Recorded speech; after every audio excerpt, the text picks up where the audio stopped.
You're listening to Thursday Night Tailgate with Chris Mascaro and Bob Lazari, where NFL legends live on. Back to you, boys. It's him. He's alive. And now back with us here on Thursday Night Tailgate in his regular weekly time slot is former Patriots Pro Bowl running back Tony Collins. Hey, Tony, how are you tonight, my friend? Tony. Doing fantastic. How you doing, Chris and Bob? Doing good. Well, really good, Tony. Before we get into our five-star picks for this week, we got to take a look back at last week. And, Tony, both you and Bob, 3-2. I was 2-3, so I'm struggling so far this season with our picks.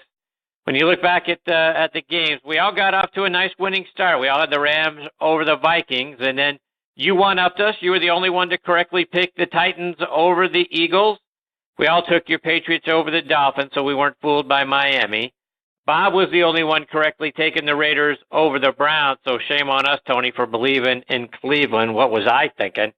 And then the three of us were all crazy enough to take my Steelers over the Ravens, so that all adds up to a 3-2 week for you and Bob. I'm at 2-3, so on the season, Tony, you and Bob are 8-6-1, and I am 6-8-1, so I got to get my act in gear and get back in this race, but fortunately, a lot of season left. Oh, yeah. So we'll get into our first game for this week. And speaking of the Dolphins, we got the 3-1 Dolphins going to the 3-1 Bengals, Tony. Bengals are a 5.5-point home favorite. The over-under is 48.5 here. So who you going with in this one, Tone? I like Cincinnati playing at home against Miami. Watching Miami last week against my Patriots, I just didn't see it, man. I don't know if they're not a good road team, so I like playing at home. I think Cincinnati's offense is doing really well this year, so I'm going with Cincinnati. This is going to be the blowout game too. We're going to go 38-14, Cincinnati. All right, there's our first Tony Collins blowout special of the week, Bob. What do you think? I love it. I agree with Tony. I just don't. Miami, they had this time in the sun already. Cincinnati's a team. Yeah, they score, they give up a lot, but Miami, they just can't score enough, Chris. I mean, I think they're giving up more points than the little that they've scored. So yeah, I'm going with Cincinnati too. How about I'm going to say 30-21. Yeah, and Bob, I think you hit it right on the head. When I take a look at what the Dolphins are doing, boy, they're just struggling to do much of anything offensively. And Ryan Tannehill not doing a whole lot through the air. In fact, the Dolphins 29th in yards from scrimmage, 25th in rushing yards, and 28th in passing yards. So, they got to the 3 wins, and it's all based on their defense. And their defense leads the league right now in interceptions with 9. Now, Andy Dalton has thrown 6 picks, which is second worst in the league. But 4 of them came in the game against the Panthers a couple of weeks ago. So, like I say, in order for the Dolphins to win, they're going to have to get Andy Dalton to turn the ball over and give them a short field every time. And I just don't see it happening. I'm with you guys. I'm taking the Bengals in a little bit lower scoring game. I got them winning 24-17. Tony, our second game is the 3-1 Jaguars going to the 4-0 Chiefs. The Chiefs are a 3-point home favorite. Over-under in this one is 49. Who you going with here? Oh, this is the game of the week. Mahomes, man, he hasn't thrown an interception all year, going up against probably the best defense in the league. And the only reason I'm going to take Kansas City because they're playing at home. I don't think Jacksonville is going to have enough offense to keep up with Kansas City. So I'll go with Kansas City. In a close game, though, we'll go 31-27, Kansas City. 31-27 KC. Bob, who you got? Boy, it's a tough one. It's a great matchup. It's obviously, you're looking at it from afar, you're saying it's the offense versus the defense. Wow. I mean, Kansas City, can they stay undefeated? I'm going to go with Jacksonville, guys. Somehow I think their defense is going to make a statement. I think Mahomes slows down a little bit, and Jacksonville's one of those they're not scoring much either, guys, but I think they do just enough. Might be one of those ugly type games. How about Jacksonville winning that one 24-21? All right. And guys, to me, Pat Mahomes shows no signs of letting up. Definitely no signs of being a first-year starter. And my boss and I were having this argument this week about Pat Mahomes and Drew Brees. And now, obviously, Drew Brees is a much better, quarterback. He's a Hall of Famer, all of those sorts of things. But right now, if I had, both of those quarterbacks on my fantasy team, and I do have Drew Brees, but if I had both of them, who would I start this week? I think it would be Pat Mahomes. I mean, the guy has 14 touchdowns, no interceptions. He's the second-ranked passer in the league, and the Chiefs' offense leads the league, averaging 36.3 points per game. Now, on top of all of that, you got Jalen Ramsey doing what he does, right? He pokes the bear, saying Tyreek Hill is a nice kick returner, but, downplayed his abilities as a wide receiver. Meanwhile, Tyreek has 8 catches of over 20 yards, and he's third best in the league right now. So be careful who you pick on Jalen Ramsey. So sort of for all of those reasons, I'm going to go with Tony. I'm going to take the Chiefs at home. I think it's a little bit lower scoring game. Jags have a great defense. I'm going to say it's 27-17. Third game this week is the 1-3 Falcons going to my 1-2-1 Steelers. The Steelers are a 3-point home favorite for some reason, even though they can't seem to win games at home. And the over-under is a whopping 58. So, Tony, any hope left for my boys? Well, you know what, Chris, man?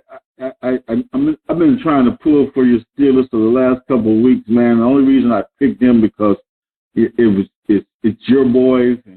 But I'm not picking them this week. I'm going with Atlanta. I'm going with Atlanta. That's all right. I might not pick him either, Tony. I'm going with Atlanta 24-21 with the upset. All right. Bob, what do you think? They're definitely two of the most disappointing teams out there. And if you look at their points for, points against, close, they're kind of like the same type of teams, guys. They can score, definitely can score, but how much will they allow?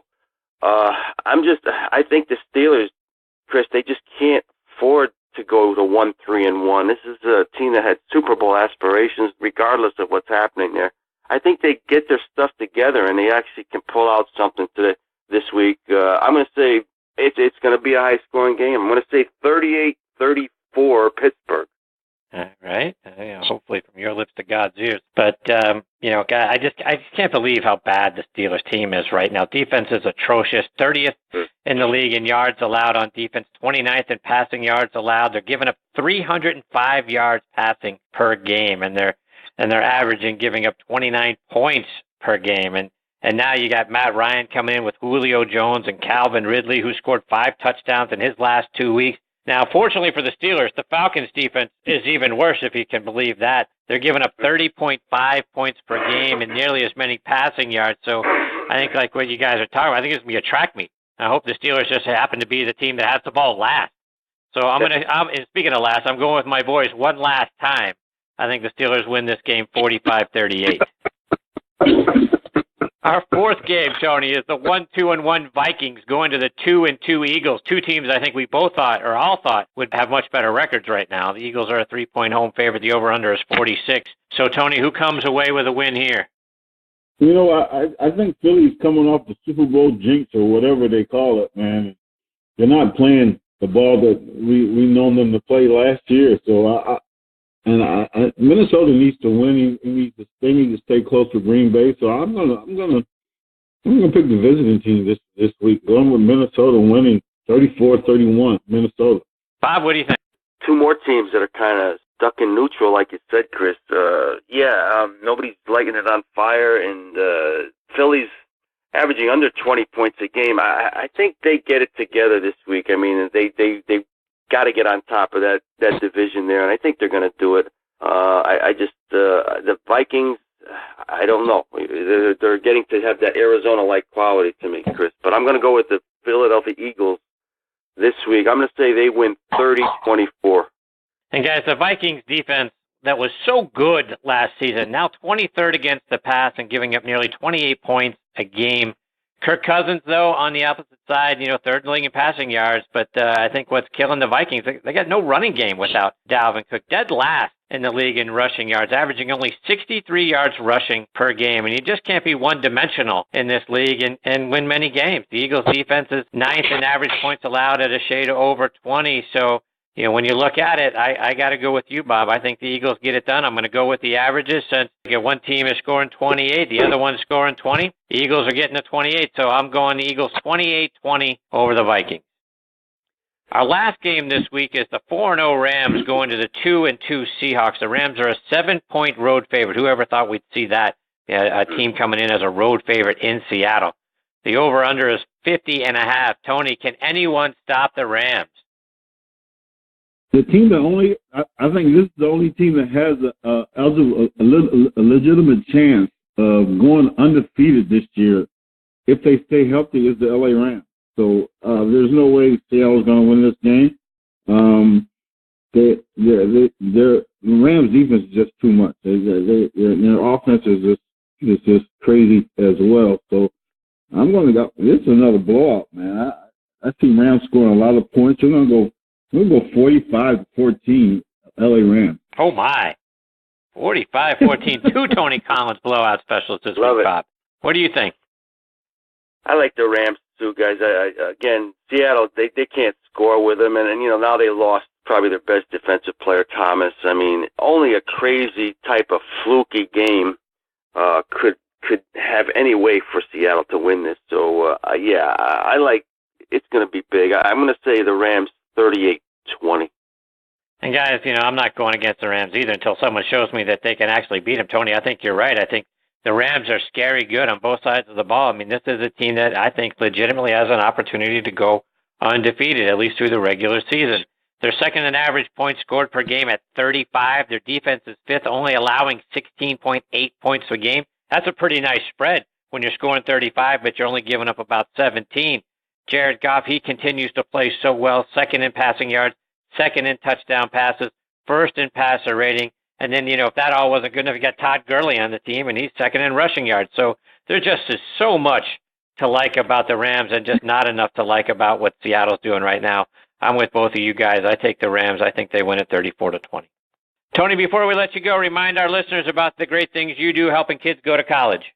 TonyCollinsFoundation.org. Go to the website. We're doing our best to help these kids in our area get a chance up on the college education. Great stuff as always, Tony. Thanks for your time tonight. We look forward to catching up with you again next week. In between now and then, all the best to you and your family, Tone. Best to the family. You guys have a great one. Take care, Tone. See you, Tony. That is former Patriots Pro Bowl running back Tony Collins. We've got our next guest, Toy Cook, hanging on the line. We're going to get to Toy on the other side of this quick station break.